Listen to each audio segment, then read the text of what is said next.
मेरी गुड़िया, तेरी रुखसत का दिन भी आ गया आखिर। सिमट आया है आंखों में तेरा बीता हुआ बचपन। अभी कल की ही बातें हैं, तू एक नन्ही सी गुड़िया थी। अभी कल ही तो बाबा से बड़ी जिद करके मांगे थे गुलाबी रंग के कपड़े, वो जूते तितलियों वाले।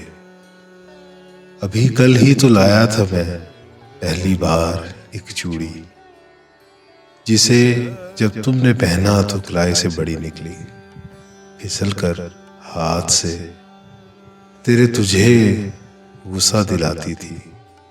अभी कल ही तो बाबा को पकड़ने बेचती थी तुम। कभी उड़ती हुई चिड़ियां, कभी तारे, कभी चंदा।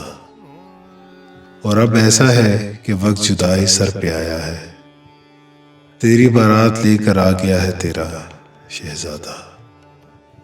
बज़ाहिर खुश खड़ा हूं मैं, मगर टूटा है दिल मेरा। बजी है जब से शहनाई, तर उठा है दिल मेरा। मेरे आंगन में ठहरेगी तेरी यादें, तेरी बातें। चली जाएगी तेरे साथ ही रौनक मेरे घर की।